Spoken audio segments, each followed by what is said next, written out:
గడిచినటువంటి ఏడాది కాలంలో కొన్ని రైతులు కావచ్చు, అదేవిధంగా మహిళలు కావచ్చు, యువతకు కావచ్చు ఇచ్చినటువంటి హామీలను అమలు చేసే దిశగా ప్రభుత్వం కొంత సక్సెస్ అయింది. మన 100% సక్సెస్ అయిందని చెప్పలేము, కానీ 65-70% వరకు ప్రభుత్వం తను అనుకున్న లక్ష్యాన్ని రీచ్ అయింది. అదేవిధంగా ఇంకే రాష్ట్రంలో మిగిలిపోయినటువంటి ఇప్పటిదాకా ఏడాది కాలంలో మనం ఎంతసేపు ఇప్పుడు రైతులకు ఇది చేసినాం, యువతకు ఇది చేసినాం అని సంక్షేమ కార్యక్రమాలు చెప్పదా ఉన్నాం, కానీ అభివృద్ధి కార్యక్రమాలు అనేది మొదలు కాల.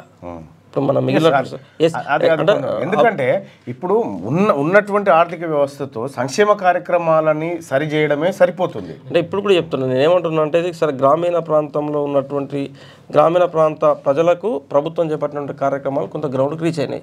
సో పట్టణ ప్రాంత ప్రజల విషయం ఆలోచించను రాష్ట్రంలో. సో పట్టణ ప్రాంత ప్రజలకు ఏం చేసింది తెలంగాణ గవర్నమెంట్ అని ఆలోచించినప్పుడు ఇప్పుడు మనం అనుకున్నటువంటి స్కీమ్స్ ఏవైతున్నాయో, ఇప్పుడు ఉద్యోగాలు నీకు 90% గ్రామీణ ప్రాంతం నుంచి వస్తారు ప్రభుత్వ ఉద్యోగాలలోకి.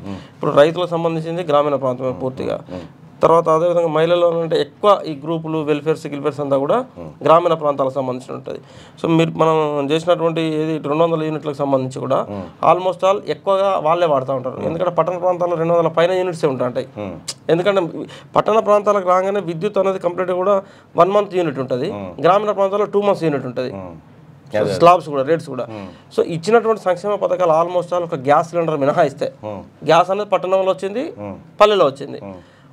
నీకు 90% నీకు గ్రామీణ తెలంగాణ వైపుగానే వెళ్ళిపోయినాయి ప్రభుత్వ స్కీమ్స్ అని కూడా. సో పట్టణ ప్రజలు ఎప్పుడు కూడా ఆలోచన ఎట్లా ఉంటుందంటే వాళ్ళు డెవలప్మెంట్ని కాంక్షిస్తూ ఉంటారు అన్నట్టు. పట్టణ ప్రాంతాలలో డెవలప్మెంట్ అనేది జరగాల్సిన అవసరం ఉన్నది. సో ఇప్పటిదాకా మనకు గ్రేటర్ హైదరాబాద్ కానీ, వరంగల్ కానీ, కరీంనగర్ కానీ, నిజామాబాద్ కార్పొరేషన్ మీరు చెప్పేది కరెక్టే. ఇప్పుడు అభివృద్ధి కోసం సంక్షేమం అంటలేను, అభివృద్ధి కార్యక్రమాల కోసం వేల కోట్ల రూపాయలు ఇప్పటికి రాష్ట్ర ప్రభుత్వం ఓకే చేసింది. ఇప్పుడు మనం ఈ కేబీఆర్ పార్క్ అనేది ఒకటి ఉంది. కేబీఆర్ పార్క్ దగ్గర సాయంత్రం పోయినా పొద్దుగాల పోయినా ఇక ఇటుకేనట్టు వెళ్ళేది పార్క్ చుట్టూ తిరగడానికి 7 కొండలు ఎక్కొచ్చు, అంత టైం తీసుకుంటుంది. అటువంటి పరిస్థితుల్లో ఇవాళ అక్కడ అండర్ పాస్లు, ఆ తర్వాత ఇటువంటి కార్యక్రమాలు, ఆ తర్వాత బ్రిడ్జిలు శాంక్షన్ చేసుకుంటూ వస్తూ ఉంది. తర్వాత పెండింగ్ పనులు ఏవైతే ఉన్నాయో ప్రాజెక్టుల పెండింగ్ వర్క్లు వాటన్నిటిని పూర్తి చేస్తూ ఉంది.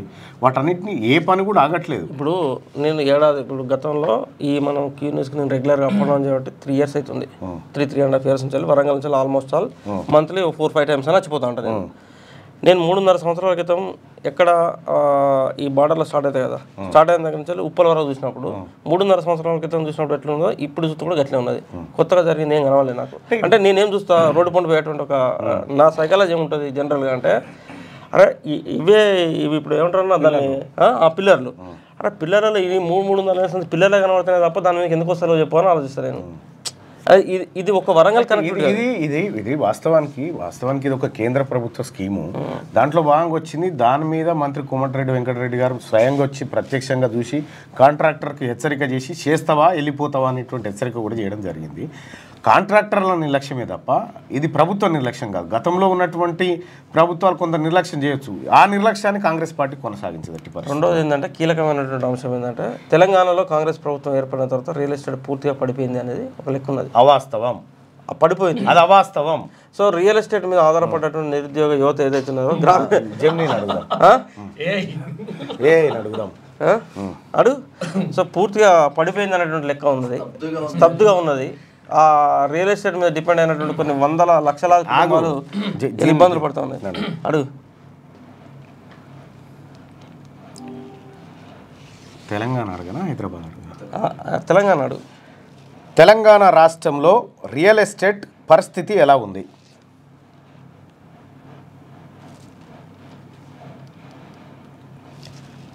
తెలంగాణ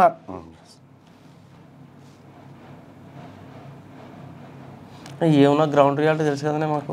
తెలంగాణ రాష్ట్రంలో రియల్ ఎస్టేట్ పరిస్థితి ఎలా ఉంది? పడతలేరా సుదర్శన్ ఇట్లా టూపాకే నిజం చెప్పే నువ్వు పడుతున్నారు ఇంకా. అక్కడ రియల్ ఎస్టేట్ పరిస్థితి గురించి చెప్పాలంటే యమునా నది గురించి తెలుసుకోవాలి. వద్దు జరాగు ఏమడుగుతుంది వాళ్ళను ఉన్నది ముచ్చట వాస్తవం. విషయం ఏంటంటే దీనికి కూడా తెలుసు ఇది తాత్కాలికమైనదే కానీ శాశ్వతంగా అరే మీరు అన్ని కూల్చివేతలైనా మొదలు పెట్టింది ఎక్కడదే ఇల్లు ఏం కూలగొట్టినాం చార్మినార్ బంగ్లాని కూలగొట్టినామా? ఇల్లు ఎవడైతే అక్రమంగా చెరువులలో FTL బఫర్ జోన్లలో కట్టిండో వాడిది కూల్చేసినాం. ఇది సుప్రీంకోర్టు కూల్చేయమన్నది. కరెక్ట్ కావచ్చు, నేను అట్లా అంటలేను. ఒక వ్యవస్థను ఎట్లా ఉంటుంది అంటే వ్యవస్థకు అన్ని రకాలుగా మనం అది చేసినప్పుడు అది కొంచెం రోజుకు వృద్ధి కలుగుతూ ఉంటుంది. సరే మీరు ఏమంటున్నారు? మీకు ఏం కనిపిస్తుందంటే బీఆర్ఎస్ పార్టీ నెగిటివ్ ప్రాపగండా మాత్రం మీ దగ్గర చేరుతుంది. మా రామన్న నేను అన్నాడు చూసినావా? ఏమన్నాడు? సోషల్ మీడియా అనేది పర్ఫెక్ట్ పనిచేస్తున్నది, వాస్తవాలు ప్రజలకు చూపెడతా ఉన్నది. సోషల్ మీడియానే ఇప్పుడు తెలంగాణ ప్రజలకు దిక్సూచిగా మారుతా ఉన్నది అని చెప్పి నేను రామన్న చెప్తా ఉన్నాడు. రామన్న ఇయ్యాలి చెప్పిండు కానీ మేము వెనకటినే చెప్పినాము. రామన్న ఇయ్యాల చెప్పిండు లంగా సోషల్ మీడియా దొంగ సోషల్ మీడియా అన్నాడు చూసినావా? కేసీఆర్ అన్నాడు గతంలో కేసీఆర్ అన్నాడు. ఇప్పుడు ఏంటంటే పాడేసిన బిడ్డనే మళ్ళీ ముద్దు పెట్టుకుంటారు వీళ్ళు. ఓ రకంగా తెలంగాణ మోటు భాషలో చెప్పాలంటే ఏదో చేసి వెనకకు తిరిగి చూసినట్టు ఉంటుంది. అందుకని ఒక విషయం ఎప్పుడు కూడా గుర్తుపెట్టుకోవాలి, ఎవరైనా కూడా కాంగ్రెస్ పార్టీ రూపాయి పని చేస్తే పావుల ప్రచారం కూడా చేసుకోలే. వాళ్ళు పావుల పని చేయలేదు, రూపాయిన్నర ప్రచారం చేస్తారు. సరే నువ్వు కాంగ్రెస్ పార్టీ నాయకునిగా కాంగ్రెస్ పార్టీని సమర్థించడం కోసం 100 చేయి, కానీ వాస్తవాలుగానే ఉంటాయి ఏదైనా కూడా. ఇప్పుడు చెప్తా ఎప్పుడు కూడా కాంగ్రెస్ పార్టీకైనా బీఆర్ఎస్ పార్టీకైనా వ్యక్తులు అన్నట్టు వస్తూ ఉంటారు పోతూ ఉంటారు. వ్యక్తులు ఎక్కడ ఈ వ్యవస్థలో ప్రధానం కాదు. మన పండిట్ జవహర్లాల్ నెహ్రూ దేశానికి మొదటి ప్రైమ్ మినిస్టర్ నుంచి నరేంద్ర మోడీ వరకు, సో నరేంద్ర మోడీ వరకు దేశానికి ప్రధానమంత్రిగా పనిచేసిన వాళ్ళే. సో ప్రధానమంత్రి అనేటువంటి ఒక వ్యవస్థ ఇంపార్టెంట్, కానీ వ్యక్తులు ఇక్కడ అనేటోళ్ళు వచ్చి వెళ్ళిపోయినటువంటి వ్యవస్థ. కేసీఆర్ ముఖ్యమంత్రి ఉన్నంతసేపు ఇది లంగా సోషల్ మీడియాగా కనబడ్డది. కేసీఆర్ ముఖ్యమంత్రి దిగిపోయిన తర్వాత సోషల్ మీడియా దిక్కైంది. ఇప్పుడు కూడా మీకు కూడా ఏమనిపిస్తుంది అంటే రేపు మీరంటే కాంగ్రెస్ ప్రభుత్వం నడపడంలో కూడా ఇదే సోషల్ మీడియా నెగిటివ్ వార్తలు రాసేటప్పుడు ఎంత లంగాలు తయారు దొంగలు తయారు వీడియో గొట్టలు పట్టుకొని తిరుగుతూ ఉన్నారు అనేది వీళ్ళకైతే కనబడుతుంది. రేపు మళ్ళీ కాంగ్రెస్ వాళ్ళ పవర్ అయినప్పుడు కూడా ఎవరు కనబడతాడు గొట్టాలు తిరిగేటోడు ఏంది ఇట్లా ఉంటుంది అట్లా మళ్ళీ ఇల్లు కూడా కనబడుతుంది. అందుకనే మీరు గమనించాల్సింది బీఆర్ఎస్ పార్టీ లాగా లేని పుట్టించి నేను చెప్తాను కొన్ని వేలు చూపిస్తా అట్లా, కానీ లేని పుట్టించి ఆ తర్వాత పోస్టులు డిలీట్ చేసి తర్వాత మేము పెట్టలేదని ఇటువంటి కార్యక్రమాలు చేయలే. ఇప్పుడు కాంగ్రెస్ పార్టీ నాయకత్వం ఎప్పుడైనా సీతక్కతోటి ఇంకొకరికి అంటగడుతూ ఇట్లా పోస్టులు ఎప్పుడైనా పెట్టిందా? అయితే ఇటువంటి చిల్లర కార్యక్రమాలు ఎవరు చేసినా దాన్ని మనం సమర్థించాలి. నేను ఏమంటున్నా అంటే నువ్వు అంతెందుకంటావు రజనీ తీన్మార్ మల్లన్న యాక్సిడెంట్ లో చచ్చిపోయింది అని పెట్టిరు. అవును పెట్టిండు తీన్మార్ మల్లన్న మృతి నాకే 100 కాలాలనే ఆ వార్త వచ్చిన తర్వాత వీళ్ళని ఇటువంటి వాళ్ళని జెన్యున్ గా పాలసీని విమర్శించే వాళ్ళు లేకపోతే ఏదైనా అవినీతిని వెలికి తీసే దెన్గా అంగీకరించాలి. అది విలువలు కోల్పోయినటువంటి వ్యవస్థలో మనం బతుకుతున్న విషయం అర్థం చేసుకోవాలి కొన్ని విషయాలు. అయితే రాజకీయ నాయకు నేనైతే అట్లా అంటలేను. సరే వ్యక్తులు అన్నట్టు ఎప్పుడు కూడా వ్యవస్థలను కాపాడుకోవాల్సిన అవసరం ఉంటుంది. తప్పు చేసినోడు వాడు బీఆర్ఎస్ కూడా కాంగ్రెస్ కూడా బీజేపీ కూడా ఉండదు. తప్పు చేసినోడు ఎవడైనా తప్పే, అంతే. నీ ఓడు నా ఓడు ఉండదు. సో ఎవడైతే ఈ వ్యవస్థలో కొంచెం మార్పులు తీసుకొచ్చేటువంటి క్రమంలో వాని ఉద్దేశాన్ని ఏంది వాని వ్యవస్థను ఏంటనేది పర్ఫెక్ట్ క్యాచ్ చేసి ఇప్పుడు రేవంత్ రెడ్డి గారు ముఖ్యమంత్రి అయిన తర్వాత బీఆర్ఎస్ సోషల్ మీడియా మీద దాడి చేయడం, లేదా బీఆర్ఎస్ పవర్లోకి వస్తే కాంగ్రెస్ బీజేపీ సోషల్ మీడియా మీద దాడి చేయడం, దిస్ ఈజ్ నాట్ కరెక్ట్ అంటారు. నేను అది ఎక్కడ చేసింది గవర్నమెంట్ ఎక్కడ చేసింది? కాంగ్రెస్ పార్టీ చేయలేదు, బీఆర్ఎస్ పార్టీ చేసింది. బీఆర్ఎస్ పార్టీ వ్యవస్థను మొత్తం తన ఆధీనంలోకి పెట్టుకున్నది. ఆ రోజు అసలు ట్యాపింగ్ చేయడం, బీఆర్ఎస్ కు జర్నలిస్టులను కిడ్నాప్ చేయడము, బీఆర్ఎస్ కు కాంగ్రెస్ కు ఉన్నటువంటి తేడా కూడా పరిపాలన కూడా అది కూడా అత్యంత కీలకము.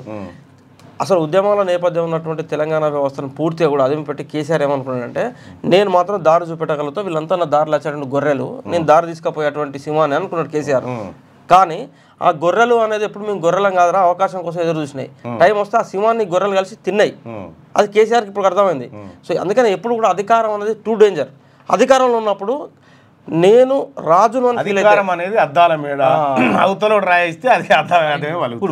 సో ఆ కార్యక్రమం ఉంటుంది. మీ కలల ఇల్లు హైదరాబాద్ ఫిజాదిగూడలో అందుబాటులో ఉంది. 86 గజాల విస్తరణ, 1500 స్క్వేర్ ఫీట్, కార్పెట్ ఏరియా, ప్రశాంతమైన వాతావరణం, విలువ పెరుగుతున్న ప్రాంతం, అదిరిపోయే డబుల్ బెడ్రూమ్ ఇల్లు, బ్యాంక్ లోన్ సౌకర్యం కలదు. ఈ అద్భుత అవకాశాన్ని మిస్ కాకండి. మరిన్ని వివరాల కోసం సంప్రదించవలసిన నెంబర్లు. లైక్ చేయండి,